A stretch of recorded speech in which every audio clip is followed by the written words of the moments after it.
سلام زخبركم تخاتلتنا خميس أنحكم مباركس نايز ساعة زينا ومساندونا حيزة متأكم اللخو مجمرتاقين أرست مدرة منستر قديات وطعي أتو عثمان صالح عم مبل 78 على حفشة وبايت حبرات هاقرات أفريقيا ني إرترا خمس لاي قباء قبل بريزيدنت بانك لمعات أفريقيا تزاريبو الوانجر فرنسا وتادراتان أمباسادران كتسحبيا زبلون كالوتن زيناتات حسنا متأكم لنا سناي مكتتال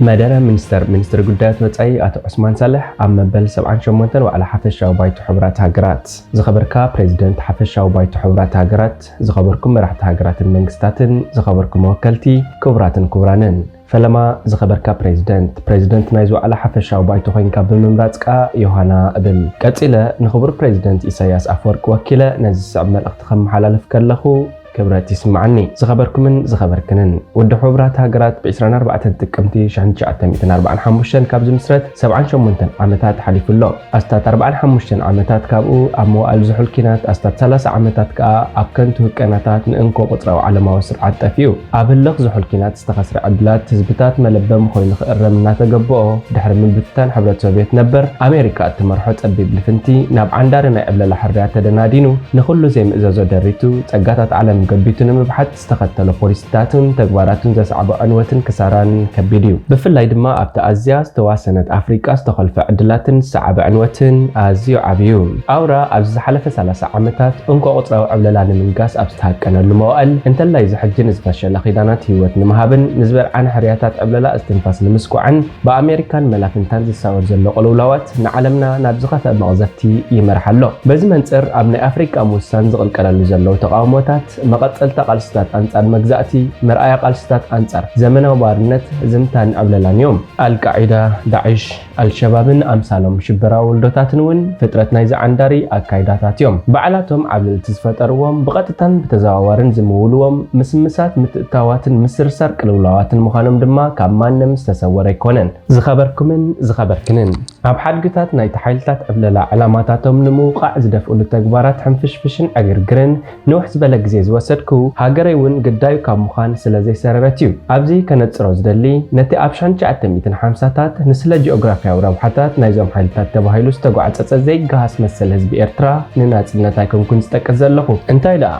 كاب كلتشحن شعتن كساب كلتشحن 18 استفتسما على قن بدل اجدا كاب بهريات قويتوت انكو قطراو فلينات يبلون تعابيتو زي حلف ملس زحتت أبنا الدمايو زخبركنن أبزن زحلفو 3 عمتات ناي عبل لاخ استدلي انكو قطراو على ما سرعت اي تعوتن مغنياتو مخاته هزبتات عالم ان حيا لمتيو زغوهار زلو تقاومو هزبتات ابستفلالي كفلتات عالمنا مجلص قررنا من قدنا حدش على ما سرعت يخبها لكال اتمخته قليلن حصيرنا يكونن حيلنا دلبن زيادنا تودبن كم زخيد جن اي طراطرن مسك خصت زدل على ما سرعت اب قرصاو متعرات استفلالي علماون زباون الدابتات سماو صغناتات غيركا هزبتاتن هاجراتن مطبار كحسب يبلون مست هزبتات عالم هنقو زبلو ناي فتحن جزات حقن مخبار ناتنتن لولاونتن كمو ناي متحبارن راهوان موائل ابو دب حبرات هاجرات تمጣጣنين قرصاو صغنان مهداسن كغبر ادلايو سماو صغناتات حبرات هاجرات حاده ወይ ክልተ አባላት አባይቶ ጸጥታ በመወሳህ ወይውን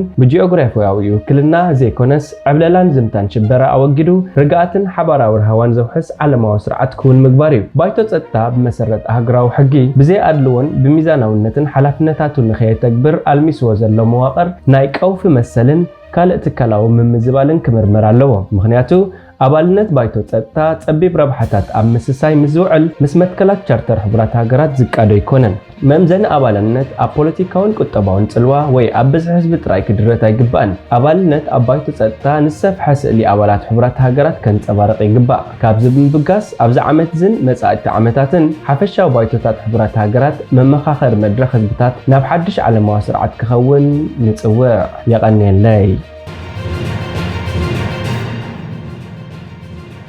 هاجرات أفريقيا نإرترا خمس لايقبا بريزيدنت بانك لمعات أفريقيا أب إرترا متى أفريقيا رئيا يسرحون له وري تمرمر تاريخن صحافن بوليتيكيان عبد الرحمن محمد بابو بوليتيكيان مهورن سوراون زنزبار بزعباتي أبشحن شعتم 85 نفلا مأوان نبت حراز وتخوابتات زغبر عدة مستملسة أب إرترا بقت تازر إيوز نبرنا مجمر تقالاتي نيرو أزت عزب تزي معرى معري مسكرناتني إرترا نيرو ኣብቲ እዋን ንኣፍሪቃ እቲ ትማል ዝተዛረቦ ንሎሚ ትንቢት ስለ ዝነበረ ኣብ መጀመርታ ናይዚ ሰሙን ፕሬዚደንት ባንክ ልምዓት ኣፍሪቃ ኣኪንዊሚ ኣዳሲና ነቲ ምስክርነት ብውሕዱ ኣብ 8 ጽሑፋት ዘቃልሕ 115 ቃላት ዝሓዘ መግለፂ ኣብ ትዊተር ጽሒፉ ነይሩ። ንሱ እውን ካብ ኤርትራ ገና ተመሊሱ ስለ ዝነበረ ብዓይኒ ምስክርነት ክቃወም ኣይከኣለን። ጭቡጥነት ናይዞም ጽንሰ ሓሳባት ክግለጽ ዘድለየ ኣዳሲና ዝገበረ ኩሉ መግለፂታት ኣብ ኣእምሮና ፍሩይ ንኽኸውን ንነፍስና ምድካም ጽቡቕ ስለ ዝኾነ እዩ። ንሱ ድማ ህልው ኣፍሪቃ ኣብ ውሽጢ ምትግባር ትንቢት ዓብዱራሕማን ባቦ ንምቕማጥ ንኻልኦት ሃገራት ኣፍሪቃ ድማ ንኤርትራ ሞዴል ክመስላ ከነቓቕሐን ተስፋ ንገብር።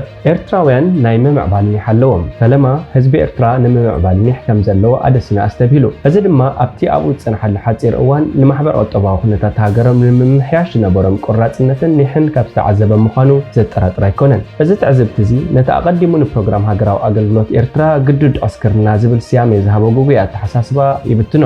ኣብ ክውንነት እዚ ኩሉ ዓቕሚ ዘለዎም ኤርትራውያን ኣብ ሃገራዊ ድሕነትን ልምዓታዊ ኣገልግሎትን ተራ ንእተወሰነ እዋን ከገልግሉ ዝጠልብ መደብ ቁኑዕ ስራሕ ዘስርጽ ጥራይ ኣይኮነን። ስነ ምግባር ግን ከዓ ንኤርትራ ናፃን ነፍሰ ምርኮሳን ዘድሊ ከቢድ ዕማማት ህንጻት ሃገር ብውዕውዕ ስምዒት ዘቃልሕ ሓያልን ስነ ስርዓት ዘለዎን ሓይሊ ዕዮ ዘማዕብል እዩ ይብል ኣዳሲና። ንምእማኑ ዘጸግም ጽንዓትን ርእሰ ምርኮሳን። ካልኣይ ኣዳሲና ህዝቢ ኤርትራ ተጸዋርነትን ርእሱ ዝኽኣልን ምዃኑ ተዓዚቡ።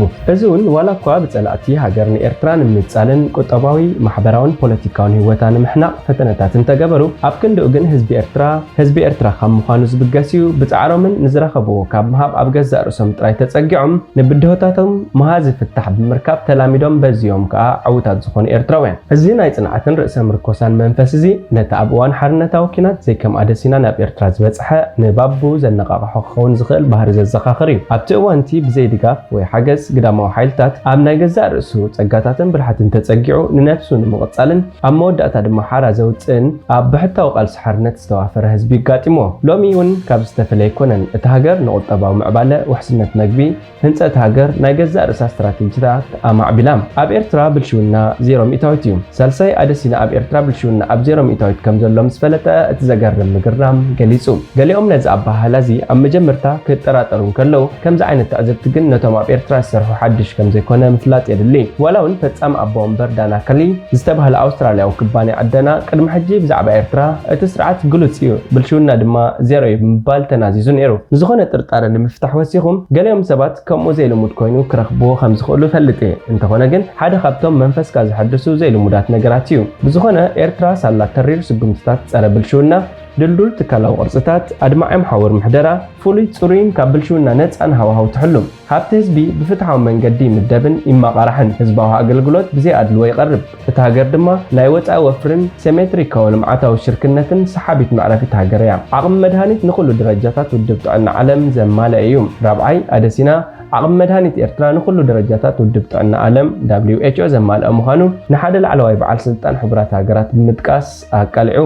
እዚ ምርግጋጽ እዚ ኢንዱስትሪ መድሃኒት ኤርትራ ምስቲ ብውድብ ጥዕና ዓለም ዘቐመጡ ሃገራዊ መምርሒታት ፅሬትን ድሕነትን ከም ዘለዎ ዘጉልሕ እዩ። ብመሰረቱ ትሕተ ቅርፂ መድሃኒት ኣገባባት ምፍራይ ከምኡውን ምቁፅጻር ፅሬት ፍርያት ውሑስ ውፅኢታዊ ልዑል መሬት ዘለዎ መድሃኒት ንምፍራይ ኣብ ዓለምና ዘሎ ብሉፅ ኣሰራርሓ ከም ዝኽተል ዘመልክት እዩ። እዚ ዓወት እዚ እቲ ሃገር ድሮ ዓስቢ ናይዚ ዓወት እዚ ተሓፍስ ከም ዘላ ኣብ ግምት ብምእታው ክገርመካ የብሉን። ኣብቲ ዞባ ዝለዓለ ትፅቢት ዕድመ ዘለዋ ሃገር ኮይና ኣብ ካልኣይ ዝወሓደ መጠን ሞት ህፃናት ኣለዋ።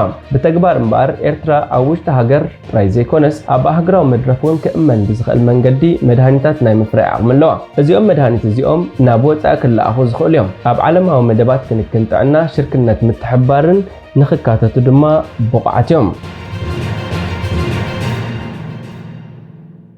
ዕልዋ ኒጀር ፈረንሳ ወታደራታን ኣምባሳደራን ክትስሕብ እያ። ፈረንሳ ድሕሪ ኣብ ኒጀር ዝተፈጸመ ዕልዋ መንግስቲ ኣምባሳደራ ካብቲ ሃገር ከም እትስሕብን ምስ ኒጀር ዘለዋ ኩሉ ወታደራዊ ምትሕብባር ከም ዘብቅዕን ገሊጻ። ፈረንሳ ኣምባሳደራ ክትስሕብ ወሲና ኣላ። ኣብ ዝቕፅሉ ሰዓታት ኣምባሳደርናን ሓያሎ ዲፕሎማስያኛታትን ናብ ፈረንሳ ክምለሱ እዮም ክብል ፕሬዚደንት እቲ ሃገር ኢማኑኤል ማክሮን ተዛሪቡ። ወሲኹ ወታደራዊ ምትሕብባር ኣብቂዑ ወታደራት ፈረንሳ ኣብ ዝቕፅሉ ኣዋርሕ ክወፁ ምዃኖም ኣፍሊጡ። ኣብ ሓምለ ኣብ ኒጀር ስልጣን ዝሓዘ ወታደራዊ ጁንታ ነቲ ስጉምቲ ብሓጎስ ተቐቢልዎ ኣሎ።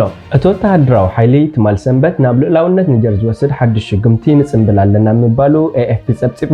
ኣብታ ምዕራብ ኣፍሪቃዊት ሃገር ኣስታት 1500 ወታደራት ፈረንሳ ኣለዉ። ኣንጻር ህላወ ፈረንሳ ኣብታ ሃገር ንኣዋርሕ ኣዋርሕ ክካየዱ ዝጸንሑ ተቃውሞታት ፈረንሳ ነዚ ስጉምቲ ክትወስድ ምኽንያት ከም ዝኾና ይፍለጥ። እዚ ስጉምቲ ፈረንሳ ኣብ ሰፊሕ ዞባ ሳሕል ኣንጻር ኢስላማውያን ዕጡቃት እትገብሮ ዘላ ስርሕታቱን ኣብኡ ዘለዎ ጽልዋን ዓብዪ ጸቕጢ ዘሕድር እዩ። ፕሬዚደንት ማክሮን ፈረንሳ ግን ውሕዳት ስልጣን ንምሓዝ ብዝጓዩ ዘሎ ጅሆ ኣይትተሓዝን ክብል ንማዕከናት ዜና TF1 ከምኡውን ፍራንስ 2 ኣብ ዝሃቦ ቃል ተዛሪቡ። ሃገሩ ሕጂ እውን ነቲ ኣብዚ እዋን እዚ ብመራሕቲ ዕለዋ መንግስቲ ከም እሱር ተታሒዙ ዘሎ ካብ ስልጣን ዝተኣለየ ፕሬዚደንት ኒጀር መሐመድ ባዙም እንኮ ሕጋዊ መራሒ ሃገር ጌራ ከም ትወስድን ገሊጹ። ነቲ ካብ ስልጣን ዝተኣለየ ፕሬዚደንት ዝተታሓዘሉ ኩነታት ድማ ጅሆ ክብል ገሊጽዎ። እቲ ፕሬዚደንት ተባዕ ጽገናታት የካይድ ብምንባሩን ኣብ ዓብዪ ድማ ብዙሕ ፖለቲካዊ ግርህነትን ስለ ዝነበረን ዕላማ ዘዕልዋ ኮይኑ ይብል። ኒጀር ሓንቲ ካብተን ኣብ ምዕራብ ኣፍሪቃ ዝርከባ ሓያሎ መግዛእቲ ፈረንሳ ነበር ኮይና ኣብ ዝሓለፈ ኣዋርሕ ሰራዊት እቲ ሃገር ስልጣን ከም ዝመንዝዐ ይዝከር። ኣብ ሃገራት ቡርኪና ፋሶ፣ ጊኒ፣ ማሊን፣ ጫድን እውን ተመሳሳሊ ዕልዋታት ተፈጺሞም እዮም። ወታደራዊ መራሕቲ ኒጀር ብ26 ሐምለ 2023 ንፕሬዚደንት ባዙም ካብ ስልጣን ምስ ዓለው ኣምባሳደር ፈረንሳ ኒቫኒ ኢተ ካብቲ ሃገር ንኽወፅእ ትእዛዝ ሂቦም ነይሮም። ይኹን እምበር እቲ ኣብ ውሽጢ 48 ሰዓታት ክወፅእ ኣብ ነሓሰ ዝተዋህቦ ግዜ ገደብ መንግስቲ ፈረንሳ ኣይቅበልን ብምባሉን ነቲ ወታደራዊ ስርዓት ኣፍልጦ ከም ዘይሂቦ ብምግላጹን ክሳብ ሕጂ ኣብቲ ሃገር ጸኒሑ። እቶም መራሕቲ ዕልዋ ነፈርቲ ፈረንሳ ኣብቲ ሃገር ከይበራ ከልኪሎም ኣለው። ትካል ድሕነት ነፈርቲ እቲ ዞባ ASECNA ክልል ኣየር ኒጀር ካብ ነፈርቲ ፈረንሳ ወጻኢ ንኩሎም ሃገራውያን ኣህጉራውያን በረራታት ክፉት ምዃኑ ሓቢሩ እዩ። ኤር ፍራንስ ንኤኤፍፒ ኣብ ዝሃቦ ሓበሬታ ኣብ ክልል ኣየር ኒጀር ኣይንበርርን ዘለና ኢሉ። እምበኣርከስ ዝኸበርኩም ተኸታተልትና ናይዚ ሰዓት እዚ ዜና መሰናድኦና ኣብዚ ይፍጸም። ሓደሽቲ ዜናታት ንምክትታል ሳብስክራይብ፣ ሼር፣ ላይክ፣ ኮመንት ምግባር ኣይትረስዑ ኢኹም። ሰላም